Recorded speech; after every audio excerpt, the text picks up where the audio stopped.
বন্ধুরা, আবার ফিরে এলাম গপ্প দিদি সুস্মিতার সাথে আগাথা ক্রিস্টিজ দ্য মাউস ট্র্যাপের আজকে হচ্ছে 9th পার্ট বা নবম অংশ নিয়ে। শুনতে থাকো। জিল বলে, মলি চলো আমরা একসঙ্গে এবার ড্রয়িং রুমে যাই। নিশ্চয় ট্রেটার খুব বিরক্ত হয়ে উঠেছে, রান্নাবান্না পরে করলেও চলবে, খুনের ব্যাপারটা নিয়ে কথা বলাটা কিন্তু বেশি জরুরি। প্যারাভিসেনি যেতে যেতে মন্তব্য করলেন, আমি আপনাদের সাথে যেতে না পারার জন্য দুঃখিত। হ্যাঁ, ফাঁসির আসামিরা তাদের প্রাতরাশটা খাওয়ার মতন উপভোগ করে, আমি একটু কিন্তু খাবার খেয়ে তারপর যাব। রেনের সঙ্গে দেখা হলো বড় হল ঘরটায়। জিল কটাক্ষ দৃষ্টিতে একবার তাকে দেখল, কিন্তু মলি তার দিকে একবারের জন্যও তাকালো না। দৃষ্টি সামনে রেখে সে সোজা এগিয়ে গেল। সার্জেন্ট ট্রেটার ও মেজর মেটক্যাফ ড্রয়িং রুমের দরজার সামনে দাঁড়িয়েছিলেন। মেটক্যাফের মুখে একটা চাপা রাগের ছাপ, ট্রেটার কিন্তু বেশ প্রাণচঞ্চল। ট্রেটার সমবেত দলকে আহ্বান বললেন, আসুন আসুন, আমি সকলকে একসঙ্গে দেখতে চাই। এই হত্যাকাণ্ডের ব্যাপারে একটা ছোটোখাটো পরীক্ষা আছে, আর সেই জন্যেই সকলের সাহায্য আমার দরকার। মলি ট্রেটারকে বলল, এর জন্য কি খুব বেশি সময় লাগবে? আমার কিন্তু এখনো কিছু রান্না বাকি আছে, লাঞ্চের ব্যবস্থা তো ঠিক মতো করতে হবে। ট্রেটার মাথা দুলিয়ে বললেন, আমি আপনার কথা মানছি, কিন্তু মিসেস ডেভিস বর্তমান পরিস্থিতিতে একবেলা খাওয়ার দিকে মন না দিয়ে এই হত্যাকাণ্ড রহস্যটা উদ্ঘাটন করা আমাদের সবার লক্ষ্য হওয়া উচিত। মিসেস বয়েলের কথাটা ভাবুন তো, তার কিন্তু আর কোনো খাবারের প্রয়োজনই নেই। মেটকাফ এবার রেগে গিয়েও বললেন, সার্জেন্ট আপনার কথাবার্তাগুলো শুনতে খুব একটা ভালো লাগছে না, কোনো ভদ্রমহিলার সামনে এইভাবে কথা বলবেন না। ট্রেটার বলল, major Metcalfe I am sorry, তবে এই ব্যাপারে আমি সবার কাছ থেকে সহযোগিতা আশা করছি। মলি প্রশ্ন করে, আচ্ছা আপনার স্কি দুটো কি খুঁজে পেয়েছেন? সার্জেন্টের চোখ দুটো দপ করে আগুন জ্বলে উঠে তারপর নিভে গেল। বলল, না এখনো পাইনি, তবে কে এটা চুরি করেছে এবং তার চুরির কারণটাই বা কি সে ব্যাপার কিন্তু আমি বুঝতে পেরেছি। অবশ্য এই ব্যাপারে এখনই আমি কিছু বলবো না। প্যারাভিসেনি অনুরোধের সুরে বললেন, দোহাই আপনাকে বলতে হবে না, এই সব কথা শেষের পরিচ্ছদে বেশ মানায়, উত্তেজনাটা তাহলে বেশ উপভোগ করা যায়, বুঝলেন না? এটা কোনো নাটক নভেলের গল্প নয়, আমরা কেউ এখানে কিন্তু খেলা করতে আসিনি। সত্যি কি তাই? আমার মনে হয় আপনারা ভুল করছেন। আসলে এটা তো একটা রঙ্গমঞ্চ, অন্তত একজনের কাছে তো বটেই। মলি বিড় করে বলে ওঠে, বর্তমান হত্যাকারীর এই পরিবেশটা বেশ ভালোভাবেই উপভোগ করছেন।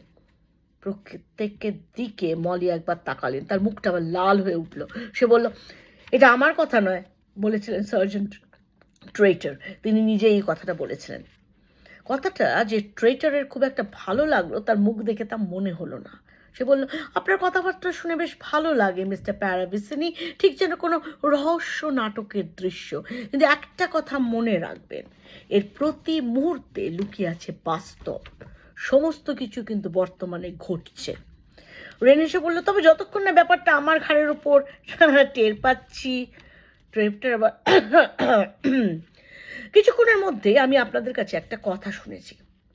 মিসেস বয়েল যখন মারা যান তখন সেই সময় আপনারা কে কোথায় ছিলেন? এই কথা তো জানা যায় মিস্টার রেন ও মিস্টার ডেভিস তাদের নিজের শোবার ঘরে ছিলেন, মিসেস ডেভিস ছিলেন রান্নাঘরে, মেজর মেটক্যাফ তখন ওই মাটির নিচের ওই গুপ্ত ঘরে, এবং মিস্টার প্যারাভিসেনি পিয়ানো বাজাচ্ছিলেন। ট্রেটার চুপ করে এবার সকলের দিকে তাকালেন, তারপর বলতে শুরু করলেন, আপনারা নিজেরাই আমাকে এই কথাগুলো বলেছেন, তবে এগুলোর সত্যতা যাচাই করার সুযোগ আমার কাছে এখন নেই। আপনাদের এই কথা সত্যিও হতে পারে, আবার মিথ্যেও হতে পারে। যাই হোক, স্পষ্ট কথায় বলতে গেলে কথাগুলোর মধ্যে 4টে কথা সত্যি, কিন্তু একটা হচ্ছে মিথ্যে। কিন্তু প্রশ্ন, কোন কথাটা মিথ্যে? তরুণ সার্জেন্ট সকলের মুখের ওপর তার কুটিল দৃষ্টি ছুড়ে দিল, তবে কেউ কোনো উত্তর দিল না। আপনাদের মধ্যে সত্যি কথা বলতে 4 জন আর 1 জন ব্যতিক্রম। এই ব্যতিক্রমটাকে আবিষ্কার করার জন্য আমি সুন্দর পরিকল্পনা করেছি, তার ফলে সত্যিকারের হত্যাকারীর সন্ধান পাওয়া যাবে। জিল বলে, মিথ্যেবাদী যে হত্যাকারী হবে তার তো কোনো কথা নেই, অন্য কোনো বিশেষ কারণেও কেউ মিথ্যে বলতে পারে। এক্ষেত্রে তেমন কোনো সম্ভাবনা অ্যাকচুয়ালি নেই মিস্টার ডেভিস। কিন্তু আপনার পরিকল্পনাটাই বা কি সার্জেন্ট? একটু আগেই বললেন যে কথাগুলো সত্য মিথ্যে যাচাই করার মতো আপনার কোনো সুযোগ নেই। ট্রেটার মাথা দুলিয়ে বলে, হ্যাঁ তা নেই ঠিকই, তবে প্রত্যেকেই যদি অতীতের সেই ভূমিকাটি আরেকবার অভিনয় করে দেখান। মেজর মেটক্যাফ বলে, ও অপরাধের পুনর্বিন্যাস, পদ্ধতিটাও যদিও সম্পূর্ণভাবে বিদেশি। ট্রেটার বলল, মেজর, আপনি ভুল করছেন। এটা ঠিক অপরাধের পুনর্বিন্যাস না, এটা নিরপরাধ ব্যক্তির সুনির্দিষ্ট ভূমিকাটুকু আবার অভিনয় করা। কিন্তু এর থেকে আপনি কি জানতে পারবেন বলে মনে হয়? কিছু মনে করবেন না, এই ব্যাপারে আমি কিছু বলতে পারবো না। মলির কণ্ঠে তীব্র বিশ্বাস। আপনি কি আমাদের ওই সময় ঘটনাটুকু অভিনয় করে দেখাতে বলেছেন? ট্রেটার বলে, হ্যাঁ হ্যাঁ, অনেকটা সেরকমই। ঘরের মধ্যে একটা নিস্তব্ধতা। মনে মনে মলি ভাবে এটা একটা ফাঁদ, সত্যি পরিকল্পনা মাফিক ফাঁদ। কিন্তু এইভাবেই এই ফাঁদটা কার্যকরী হবে। ড্রয়িং রুমে এইরকম পরিস্থিতি দেখে মনে হয় যেন 5 জনই হচ্ছে অপরাধী।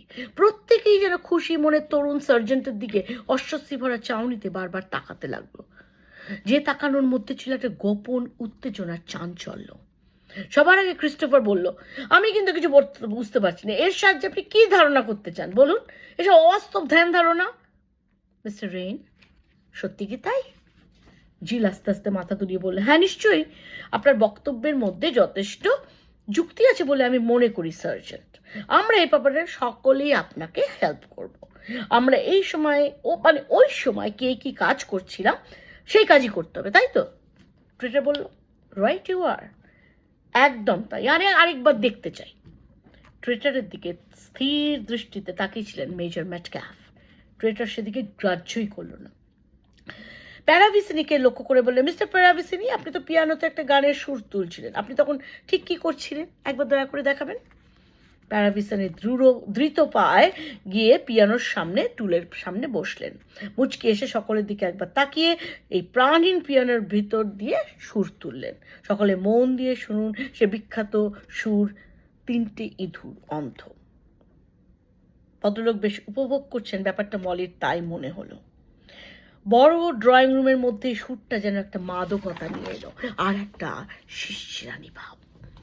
সার্জেন্ট ট্রেটার তাকে থামিয়ে দিয়ে বলেন, ধন্যবাদ মিস্টার প্যারাভিসিনি, ঠিক এটাই আমি জানতে চাইছিলাম।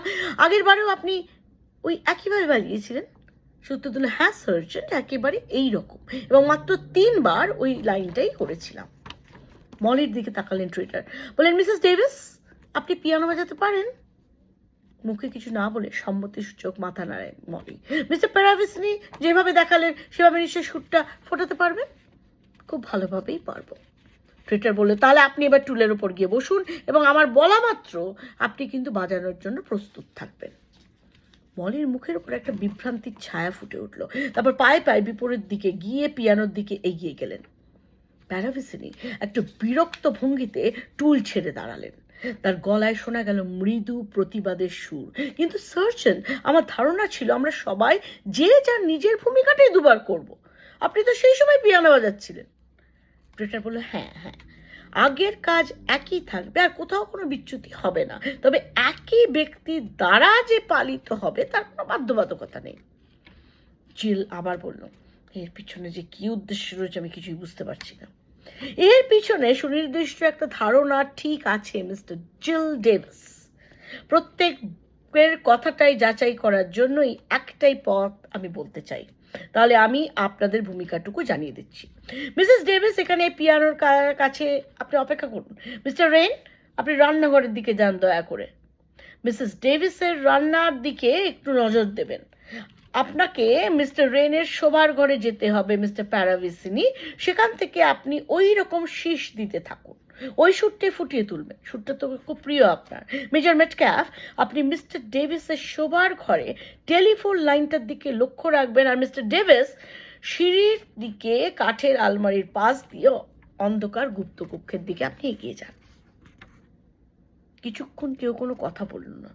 দুজনেই সবাই নিজের মুখের দিকে তাকাতাকি করে দরজার দিকে এগিয়ে এলেন। ট্রেটার তাদের পেছনে পেছনে গেল।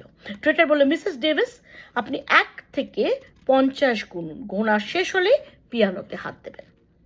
ট্রেটার ফের সকলের পেছন পেছন চলল।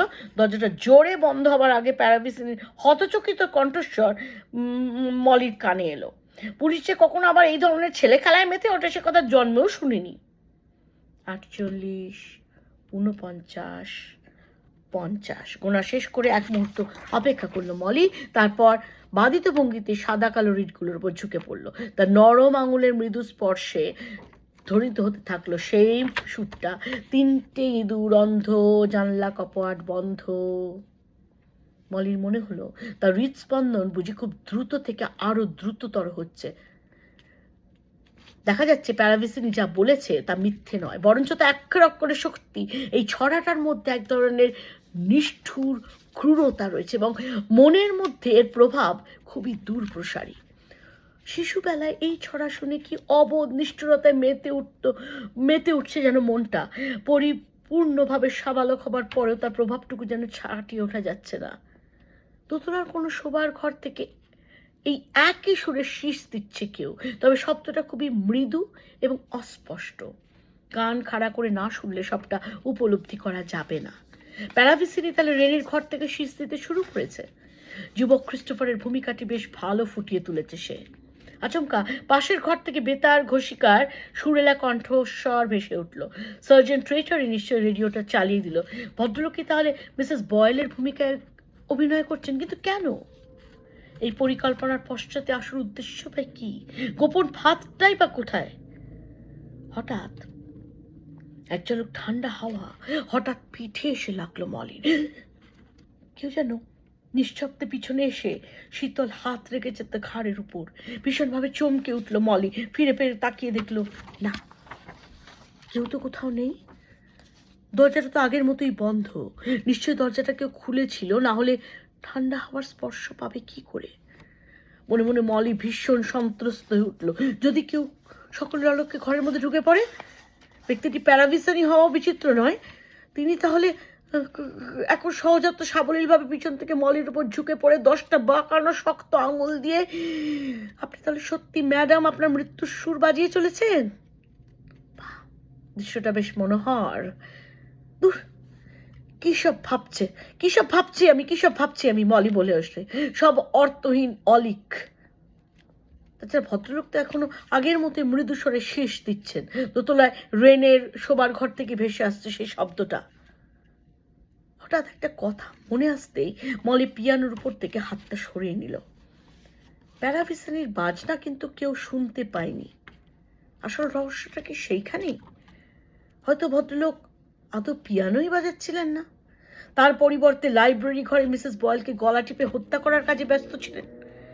ট্রেটার যখন মলিকে প্যারাভিসিনির ভূমিকা নিতে বলল, তখন ভদ্রলোক খুব বিরক্ত বোধ করছিলেন। তার চোখে মুখে একটা বিমূঢ় বিভ্রান্তি ফুটে এসেছিল এবং তিনি খুবই মৃদু সুরে পিয়ানো বাজাচ্ছিলেন সে কথাটাও দৃষ্টান্ত সহযোগী বুঝিয়ে দিলেন মলিকে। হয়তো এই বক্তব্যের মূল উদ্দেশ্য যে তার সঙ্গীতের সুরটা এত নিম্ন গ্রামে ছিল যে বাইরে থেকে সেটা শুনতে পাওয়া যায় না। কিন্তু এখন এই নাটকের পুনরভবের সময় যদি সুরটা কারো কানে যায়, তবে প্রকৃতপক্ষে ট্রেটারের উদ্দেশ্যই সফল হবে। আসলে অপরাধীও ধরা পড়বে হাতে নাতে। ড্রয়িং রুমের ভেজানো দরজা এবার আস্তে আস্তে খুলে গেল। মলি ভেবেছিল যে আগন্তুক বোধহয় প্যারাভিসিনি।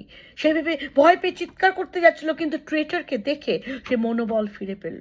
কোনো রকমে বেরিয়ে আসা আর্তনাদকে সে চেপে রইল। তার বাজনাও সবেমাত্র শেষ হয়েছে।